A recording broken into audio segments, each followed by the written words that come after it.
Well, we've heard a lot of true stories, a lot of personal stories tonight, and stories about being thankful.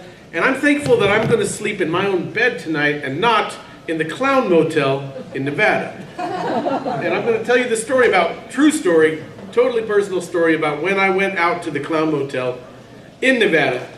But the story starts many years before that. It starts when I was 5 years old, growing up in Southern California, Long Beach, and my family had passes to Disneyland. And we would go to Disneyland all the time, Southern California boy. And we went there in Disneyland. They did a special themed activity that summer of 85, 86, whatever it was. And it was a circus theme. And so I was 5 years old, and it's one of those memories that just kind of forms how your brain works. Then I went to Disneyland with my family, and they had a little stroller because I would get tired, so I'd be in the stroller. And it was circus themed day at Disneyland. You can YouTube videos they had commercials about circus days at Disneyland. Weird thing, because circuses are kind of lame, and Disneyland's amazing. Why would you make Disneyland want to look like a crappy circus? That's what they did. So they had face painting, and they had jugglers and acrobats, and they had clowns everywhere. And there were just clowns running around the park and coming up and getting in my face in the stroller, and they're just being these obnoxious little assholes and going, hoo, hoo, hoo, little boy. And they had face painting, so all the kids who were at the height of my stroller, they all had these just hideous clown smiles painted on with these grotesque features and everything. And all these clown faces are coming at me. And I guess and it was a hot day, a summer day. And I guess I got agitated, and my parents said, maybe let's get him inside of a ride, because the rides are air conditioned. Let's go inside somewhere. But the nearest ride was the Haunted Mansion.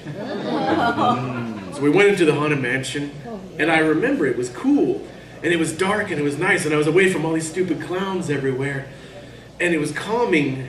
But then we get in and we walk down that long passageway in the room that stretches, and things just got creepier and creepier, and we get onto the ride, and then there's just all these ghoulish faces everywhere.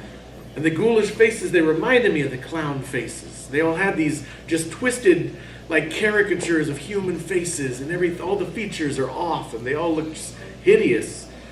And I kind of just was watching, and I was in my mom's lap, and eventually I buried my face for a while. And then I looked up, and we were in the graveyard part where you go in between the tombstones. And I looked up just for a second to take some air, and we went right past the tombstone, and this popped right up out of this ghost, ugly face popped out behind the tombstone. So I was 5, and that's when the clowns and the graveyard and the dead and the skulls and the twisted faces, they all kind of got melded together in my head. So then fast forward to me, an adult, and I decided to travel to the Clown Motel. Now I wouldn't say it's a phobia. I'm okay with clowns, but I'm not a fan of clowns. But I write about haunted places and scary places, and I'd heard about this motel. It's out in the middle of nowhere. We're in this tiny old town in the desert of Nevada, and I had heard there was a clown-themed motel that was supposed to be haunted. I said, okay, done, let's go. I'm going out there. So I posted on social media, and I told everybody. I tried to get a friend to go, but nobody wanted to go with me. They said, are you kidding? You gotta be kidding. Why would I go to this horrible place? So I ended up driving out on my own. Now this just happened to be the summer, March, I believe, the year when there were clown sightings everywhere. I don't know if y'all remember, about 5 years ago, there were news stories everywhere. People dressed as clowns, just standing on street corners at night, like holding balloons and standing there and like pointing at cars going by and staring. And then there were some videos of the clowns running at cars, like rushing people just to mess with them, just to terrify people. There were this was all over the world too, not just in the US, it was in like Australia, it was in Europe, it was all these places, and sometimes the clowns would actually chase people. They would chase kids coming home from school, chase them with a machete or with a chainsaw that, I don't know if the chain was in it, but these are all true stories. So that's when I decided to go to the Clown Motel. And I didn't really think things through until I was already driving. And I was driving from San Diego, up and up and up, took the 15, and you go past Temecula, everything's still safe, and everything's like civilization. But then you cross into the desert. The 15 goes way uphill after Riverside, and you take that long uphill road, and then you're desert California. It's very different from this California that we live in. And I stopped off at a little diner to have some food. It was in Adelanto. I don't know if anyone's been to Adelanto. Yeah. Adelanto is just a crappy little town. I'm sorry if anyone's from there. There's just nothing in Adelanto. It's a very depressing place. Maybe there used to be an industry there. And everyone just kind of looks depressed and defeated in Adelanto. And also I stopped in this diner to have some food. And when you get to desert California, then the accents change. Like all of a sudden you're halfway to Tennessee somehow. And there's this like desert accent you get in desert California. And actually, if you look this up, it goes back to the Dust Bowl of migration. There's a historical reason for it. But that desert accent's a real thing. So the waitresses are kind of coming around, what'll it be, honey pie? We got some huckleberry pie up on here. And there's this kind of Oklahoma accent. And I knew I was already far from home. And I just barely started the journey. And I drove further, and then I started to miss Adelanto. And Adelanto starts to feel like civilization. It starts to feel like things were pretty nice back in Adelanto. Because there's not a lot of towns around, and it's just desert and open road and weird things discarded by the road. You'll see like car seats on the side of the road and a bunch of diapers strewn along the side of the road and just strange trash. Like some people just kind of gave up on life and dumped their belongings out on the road. And you keep on going north. And then you come to Red Mountain, and Red Mountain's the last town before Death Valley. There was a little town that had free coffee, little general store with free coffee, and I took some. And then I kept driving, and that was the end. Red Mountain is almost deserted. Then after that, it's all Death Valley, and then the sun went down. And I had to cross through Death Valley in the dark. And Death Valley is a horrible place to go through in the dark. Yeah. Beautiful place in the daytime. Lovely scenery, but at dark, there's not a lot of reflectors or even guardrails on the road. The road snakes and zigs and zags, and you're going up and down these mountains, and you have to go like 15 miles an hour. Because the road, there'll be a hairpin turn, just comes out of nowhere. And you've got to know where to hit it. You're just white knuckling it all the way up through Death Valley. And it just seems to take forever. Finally, I got through Death Valley, though. I got to the next town, and then that felt like civilization. I was feeling better. But these are like old mining towns that used to be a big deal back in the old West days. But nowadays, they're mostly ghost towns with one or two little diners, and you're kind of going through them, and the town starts and stops pretty soon. And I kept on driving until I came to Tonopah, Nevada, and that's where the Clown Motel is. I got up to Tonopah, and this horrible sign was greeting me in Tonopah when I came up, and it's just like flashing. There's a little marquee with the lights flashing around it, and that clown smiling down at me, and it reminded me of all those clowns at Disneyland, and of that horrible face that popped up behind the tombstone, and just all those images came right back when I pulled into the parking lot, this old gravel parking lot of the Clown Motel. I pulled in, it was midnight by that point. Yeah. And that's when I started to think about all those people dressing up as clowns out there in the world. And all these crazy antisocial people who just, for whatever reason, decided that they wanted to dress as clowns and terrorize people. And I thought, dude, I'm at the Clown Motel. This place is going to be like Mecca for those people. They're going to want to come make pilgrimages out here to the Clown Motel. If anyone wants to terrorize someone dressed as a clown, they're going to do it right in here. And I'm showing up at midnight in this horrible Clown Motel.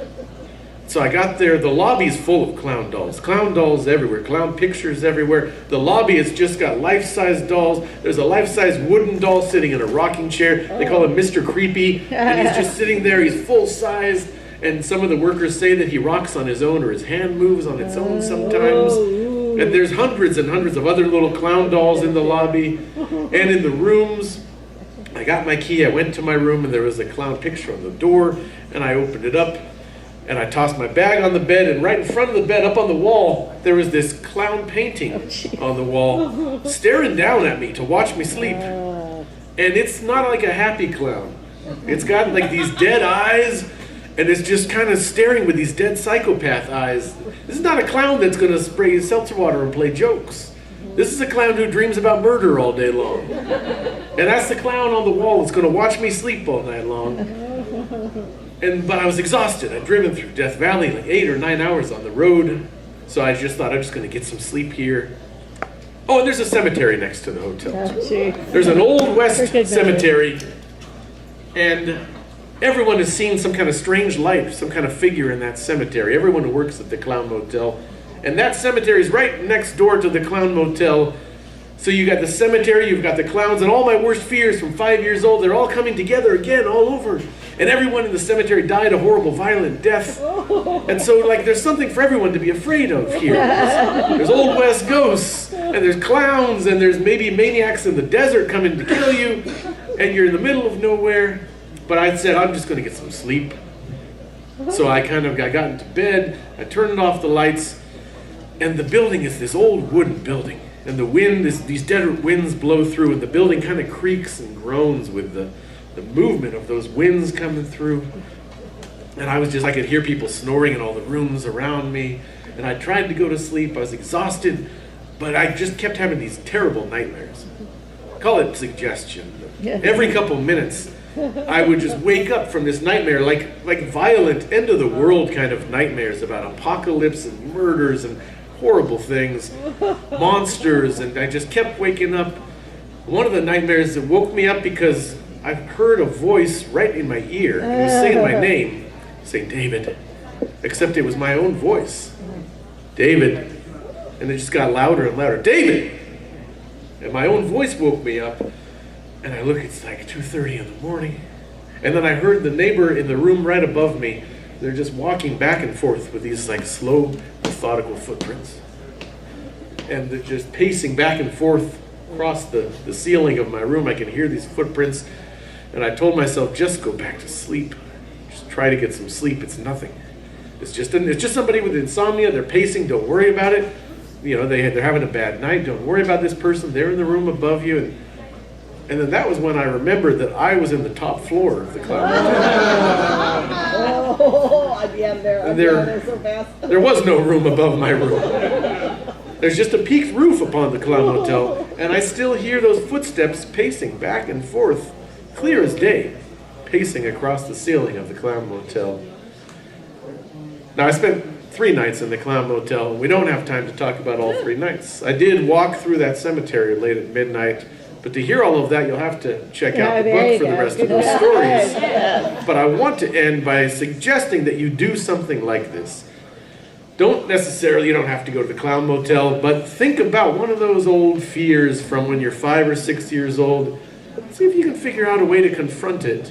Because believe it or not, despite all these terrifying things I just talked about, it really was worth it in the end, and it does feel like a sort of personal accomplishment when you take your childhood fear, put it in front of you, and face it head on. But you're not going to get a lot of sleep in the process.